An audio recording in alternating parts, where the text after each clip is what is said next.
biggest change in our lives during this time, and the biggest single factor that led to our breakup, was John's deepening interest in drugs. All of the Beatles had been smoking cannabis for a couple of years when we were introduced to LSD. At that time, most people in music circles did, and I didn't object to John using it. He'd get the giggles, the munchies, and appear a bit spaced out, but it soon wore off with no ill effects. I felt it helped him to relax after working for 12 or 15 hours at a stretch. But the effects of LSD were very different. At a dinner party we'd gone to with George and Patty, with a friend of theirs and his wife, the host spiked our drinks with it. I never forgave him for giving us a drug without our knowledge, although no doubt he thought it hip and harmless. A lot of people then were discovering LSD and enthused about it. Shortly after the meal, we began to feel very odd. The room swam, and at first I wondered if I had food poisoning. We had no idea what was going on until our laughing hosts enlightened us. We were all so frightened that we rushed straight out of the house, desperate to get home. George had driven us there in his brand new Mini, so we piled in and he attempted to drive us home. The trouble was we were in central London, a good hour from home, and George had no idea which way up the world was. God knows how we made it, but after we had gone around in circles for what seemed like hours, we eventually arrived at George and Patty's home. John and I weren't capable of getting back to Kenwood from there, so the four of us sat up for the rest of the night. As the walls moved, the plants talked, other people looked like ghouls, and time stood still. It was horrific. I hated the lack of control, and not knowing what was going on or what would happen next. The next day John and I made our way home wearily and fell into bed, to catch up on the sleep we'd missed. I dismissed the incident as a foolish prank that had convinced me I never wanted to try hard drugs again. But John felt differently. Although he'd been as shocked and as scared as the rest of us, he was also fascinated. He had enjoyed the lack of control and the weirdness. What for me had been the end was for him only the beginning. He decided to give it another try. In the following months, John took LSD regularly. He was hungry for new experiences and never afraid to experiment.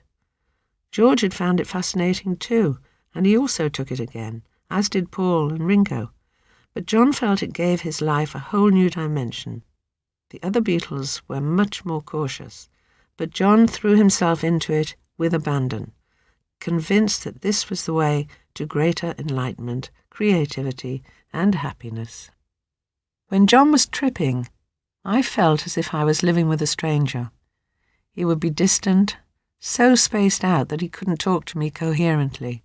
I hated that, and I hated the fact that LSD was pulling him away from me.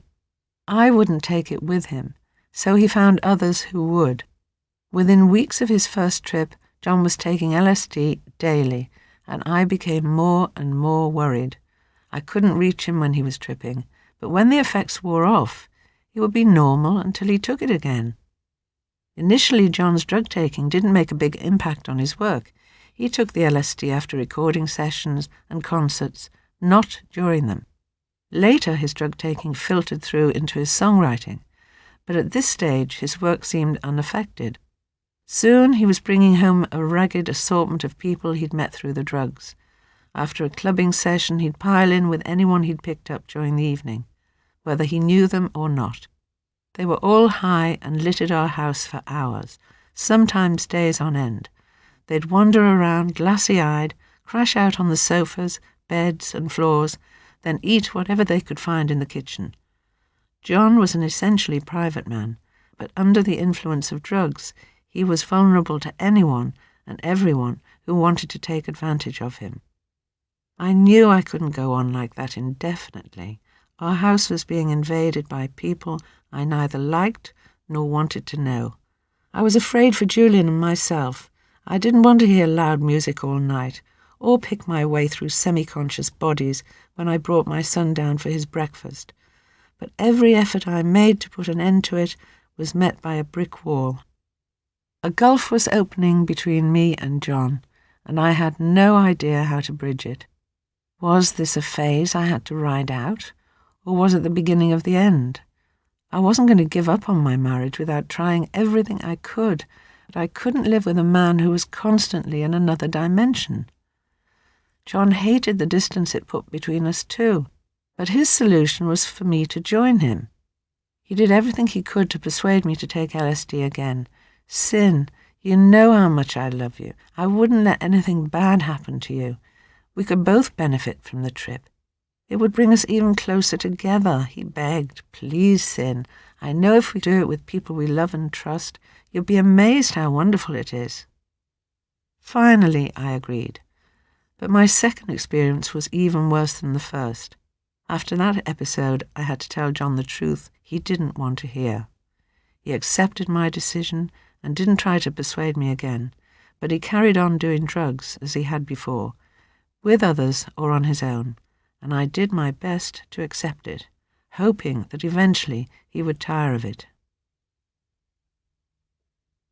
After 3 years of non-stop touring, recording and performing, John, Paul, George and Ringo were exhausted, both mentally and physically.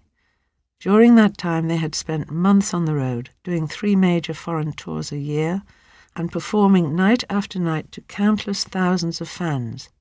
They had sung the same songs over and over again to screaming audiences who could barely hear them, and they'd had enough. Now they would concentrate on recording, filming, and other new projects, and allow themselves a much-needed rest. John was happy when the decision had been taken. He was worn out and had reached the point where all he wanted was to be at home, without anyone bothering him. I grew optimistic. The end of touring meant that John would be at home much more and we could be together as a family. It would make a tremendous difference to Julian to have his dad around. I also hoped that with fewer pressures, John might cut back on his drug-taking. I longed to have the old John back, with the closeness we used to share. Before leaving on tour, he confided how much he was looking forward to being at home, a proper dad to Julian, and having time for us as a couple. We agreed that in the future, when he went away, Julian and I would go with him as often as possible. So while John was wrapping up his tour, Julian and I went on holiday to Italy.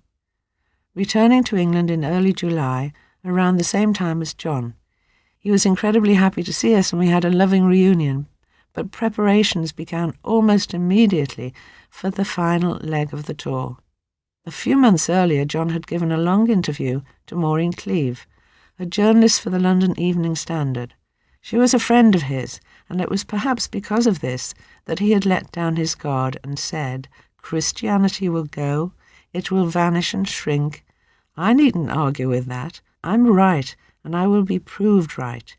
We're more popular than Jesus now. I don't know which will go first, rock and roll or Christianity. Jesus was all right, but his disciples were thick and ordinary. It's them twisting it that ruins it for me." It was a spur-of-the-moment comment, and he didn't necessarily expect anyone else to agree with it, but he'd been asked for his opinion and gave it. He knew it was a controversial thing to say, but he had never shied away from saying what he thought, because others might not like it. When the interview was published in March, there was no fuss, and neither John nor anyone around him thought any more of it. But at the end of July, America's Data Book magazine republished it.